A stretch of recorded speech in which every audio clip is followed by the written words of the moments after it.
आज हम बात करने वाले हैं मकबूल के बारे में, जो कि शेक्सपियर के मैकबेथ का एक ज़बरदस्त अडेप्टेशन है। रिसेंटली मैं इस प्ले से इतना एंग्रॉस्ड हो गया था कि मैंने मकबूल देखी। मकबूल मियां मकबूल।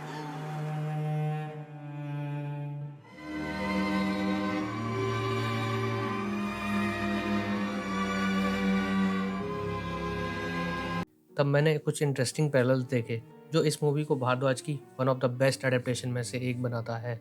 So let's talk about Maqbool.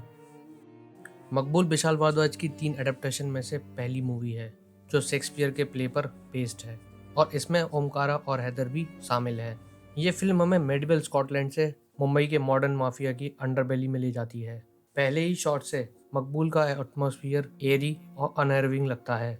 Opening scene Shakespeare के प्ले के पहले ही एक्ट की तरह शुरू होता है, जहाँ थंडर और लाइटनिंग के साथ हम पंडित और पुरोहित को देखते हैं, जिनको लेजेंडरी ओमपुरी और नसीरुद्दीन शाह ने ब्रिलियंटली प्ले किया है। किसके भविष्य में उंगली डाल रहे हो पंडित जी? मुंबई। साहब नाटा। अच्छा, ये मुंबई की जन्म पत्री है? क्या लिखा है मुंबई के भविष्य में? ये दोनों कैरेक्टर्स 3 विचेस के मेटामॉर्फस वर्जन हैं। पंडित द्वारा बनाए गए होरोस्कोप पर ब्लड स्प्लैशेस जिस तरह आते हैं, देख के मारा कर यार, सारी मुंबई खून से भर दी। वो फिल्म के फ्यूचर के कोर्स को सेट करता है। और फिर शुरू होता है पावर की भूख, सेक्सुअल जेलसी, बिट्रियल और गिल्ट से पैदा होने वाली मैडनेस। भारद्वाज का मकबूल का पोर्ट्रेल शेक्सपियर के मैकबेथ से मिलता जुलता सफर दिखाता है। मन्नतें बहुत मांगती है। पूरी तो एक भी नहीं होती। मैकबेथ को हम जैसे देखते हैं वो एक ऐसे जनरल का रूप में दिखाई देता है जो एक्स्ट्रा ऑर्डिनरी एबिलिटीज रखता है, पर उसके एम्बिशन उसको डिस्ट्रक्टिव रास्ते पर ले जाने लगते हैं। और जिस तरह लेडी मैकबेथ के कांस्टेंट इंस्टिगेशन से Duncan comes here tonight. And when goes hence? Tomorrow, as he purposes. Oh, never shall sun that morrow see. और विचेस के प्रोफेसीज से वो किंग डंकन को मारने तक पहुंच जाता है। All hail Macbeth, that shall be king hereafter. वैसे ही मकबूल भी इसी पैटर्न को फॉलो करता है। जब फिल्म शुरू होती है, मकबूल जो इरफान के द्वारा प्ले करा गया है, अब्बाजी के गैंग का सबसे लॉयल और ट्रस्टेड मेंबर है। अब्बाजी, जिसे पंकज कपूर ने प्ले किया है, उससे प्यार करते हैं और उनके बीच फादर सन जैसा बॉन्ड है। कितनी मोहब्बत से पका रहा है यार। जी करता है अपना गोश्त पकवा दूं तेरी बिरयानी। राजयोग कहते हैं इसे। लेकिन जल्दी प्यार और रिस्पेक्ट एम्बिशन से रिप्लेस हो जाता है, 6 जो महीने पंडित की में प्रोफेसीज से आता है। अब्बा जी की गद्दी मियां की है, किंग ऑफ किंग। चुप सारे कुत्ते, चुप।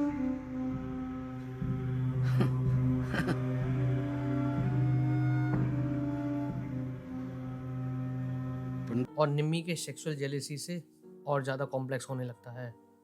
निम्मी, जिसे तब्बू ने प्ले किया है, लेडी मैकबेथ का पर्सोनिफिकेशन बन जाती है।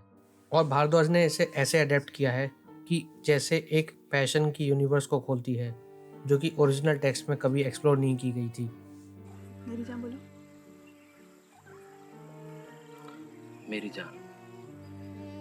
एहसान कर रहे हो? जिसमें उनके पूरी तरह से पैशनेट होने के साथ साथ उनके डार्कर साइड को भी दिखाया गया है। ये हमने हिंदी सिनेमा में कभी देखा ही नहीं है।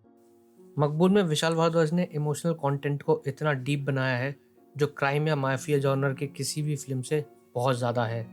मैकबेथ की एम्बिशन का सोल मोटिव डंकन को मारने का था, लेकिन मकबूल का मोटिव कुछ ज़्यादा ही पर्सनल हो जाता है। उनकी जेलसी निम्मी के लिए है, और अब्बा जी को मारकर निम्मी का प्यार पाने की चाह ही उनको इस रास्ते पर ले जाती है। और हम देखते हैं कि कैसे मकबूल के लिए निम्मी ही प्राइमरी थ्रोन बन जाती है और अब्बा जी की पोजीशन लेना सेकेंडरी हो जाता है। ये पूरी तरह से रिलेशनशिप्स के डायनामिक्स को बदल के रख देती है, और अचानक सेक्सुअल कॉन्फ्लिक्ट स्क्रीन प्ले का कोर बन जाता है। अक्सर 2 लव स्टोरी के थ्रू दिखाया जाता है, एक मकबूल और निम्मी का रिश्ता और दूसरा समीरा और गुड्डू का इनोसेंट लव। ये दोनों एक्सपेक्ट ऑफ लव को दिखाता है, एक जो मर्की है और दूसरा इनोसेंट है। मैकबेथ और लेडी मैकबेथ के रिलेशनशिप को भी यहाँ एक्सप्लोर किया गया है, जो लेजिटिमेट हस्बैंड और वाइफ थे। लेकिन फिल्म में मकबूल और निम्मी का रिश्ता फॉरबिडन रोमांस की तरह दिखाया जाता है। थ्रू निम्मी भारद्वाज कोशिश करते हैं लेडी मैकबेथ के कैरेक्टर को रिवील करने की, लेकिन निम्मी सिर्फ स्ट्रॉन्ग विल वाली औरत नहीं है, बल्कि बुरे जज्बात से भरी हुई है। झूठ बोलता है वो तुम्हारा ज्योतिषी इंस्पेक्टर पंडित। अब्बा जी की जगह तुम कभी नहीं ले सकते। क्यों? डरपोक हो तुम। इस डायलॉग से ये क्लियर हो जाता है कि निम्मी लेडी मैकबेथ की तरह अपने प्लान को शुरू कर चुकी है, मकबूल को अब्बाजी को मारने के प्रोवोक करने के साथ ही। जैसे जैसे फिल्म आगे बढ़ती है, मकबूल अपने क्राइम में और ज़्यादा ब्रूटल होने लगता है और निम्मी खुद एक इमोशनल रैक बन जाती है।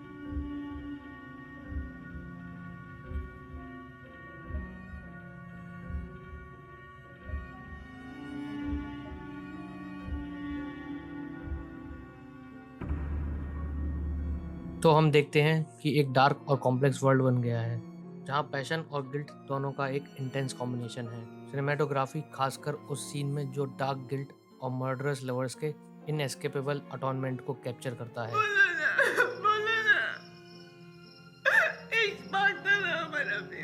सिनेमैटिक एक्सप्रेसिवनेस के हिसाब से कुछ भी सोचा जा सकता है, लेकिन उससे कई ज़्यादा इम्पैक्टफुल है। आप मकबूल और निम्मी के लिए एम्पैथी फील करने लगते हैं, जो कि शेक्सपियर के ओरिजिनल कैरेक्टर के कंपैरिजन में काफ़ी रेयर है। इसका क्रेडिट तब्बू को जाता है, क्योंकि अपने सबसे हॉरिफिक और सेल्फ सीकिंग मोमेंट्स में भी तब्बू अपनी परफॉर्मेंस में वायलेंस की पोएट्री को प्रिजर्व रखती है। घर में तो कुत्ते भी पाले जाते हैं मियाँ। किसी एक को मानना होगा तुम्हें। हम या जहांगीर? इरफान का पोर्ट्रेल कुछ अलग था। उन्होंने अपने कैरेक्टर को टॉर्मेंटेड और सेल्फ डिनाइल से लेकर टॉर्चर्ड और परेशान तक दिखाया है, जैसे वो काका की बॉडी को देखते हैं।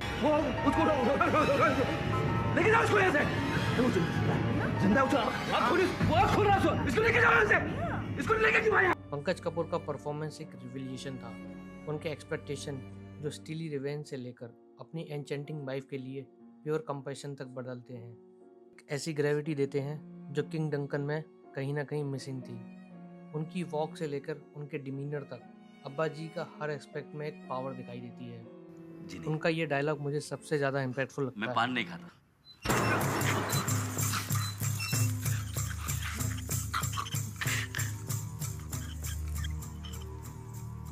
गिलोरी खाया करो गुलफाम, जबान काबू में रहती। अब बात करते हैं पैरेलल्स और डाइग्रेशंस की। जब शेक्सपियर ने मैकबेथ को 1606 में लिखा था, तब विचेस का कॉन्सेप्ट सस्पेंस बनाने के लिए काफ़ी इफेक्टिव था। लेकिन जब भारद्वाज ने 2003 में मकबूल को अडेप्ट किया, तब कोई भी ऑडियंस विचेस के कॉन्सेप्ट को प्रोटैगनिस्ट के लिए प्रोफेसीज देते हुए एक्सेप्ट नहीं करती। इसीलिए भारद्वाज ने पंडित और पुरोहित को इंट्रोड्यूस किया। ये कैरेक्टर इंटेलिजेंट और कोल्ड ब्लडेड हैं, जो डार्क फोर्सेस को रिप्रेजेंट करते हैं। वो इंसल्ट्स नहीं सहते, लेकिन हमेशा अडल्ट रहते हैं। वो पैसे प्लेयर की तरह हैं, मैकबेथ के 3 विचेस के बिल्कुल अपोजिट। शक्ति का संतुलन बहुत जरूरी है संसार में।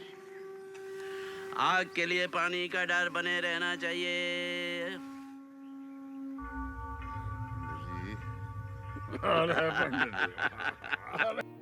मकबूल में रेन स्टॉर्म, थंडर और लाइटनिंग डिसऑर्डर को सिंबलाइज करता है। फिल्म इसी डिस्क्रिप्शन से शुरू होती है, रेजिंग वायलेंट वेदर के साथ। रात के अंधेरों में मैकबेथ और मकबूल दोनों अपने क्राइम्स को हाइड करते हैं और अपने डीपेस्ट डिजायर्स को पूरा करते हैं।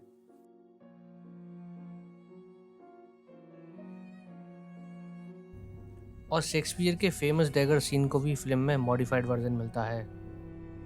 Is this a dagger which I see before me? जहाँ पर मकबूल को ब्लड के हेलुसिनेशंस दिखने लगते हैं जब वो अब्बा जी को मारने जा रहा होता है।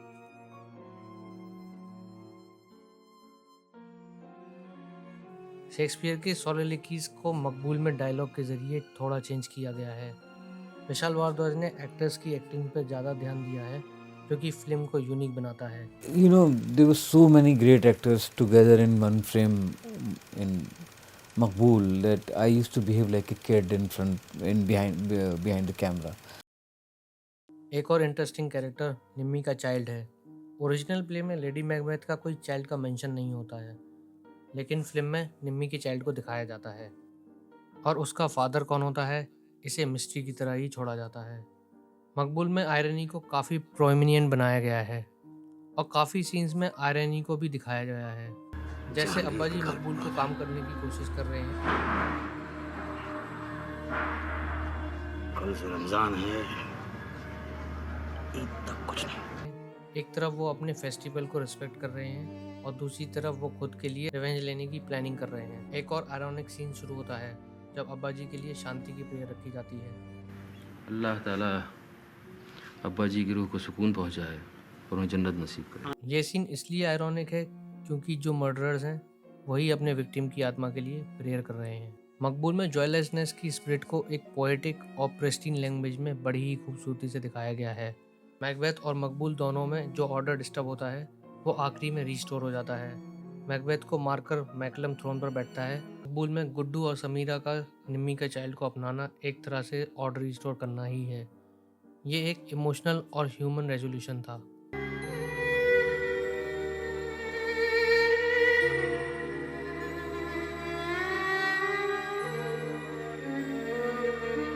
विशाल भारद्वाज ने इस फिल्म में क्राइम जॉनर को एक्सप्लोर करते हुए मैकबेथ की स्पिरिट को मेंटेन किया है।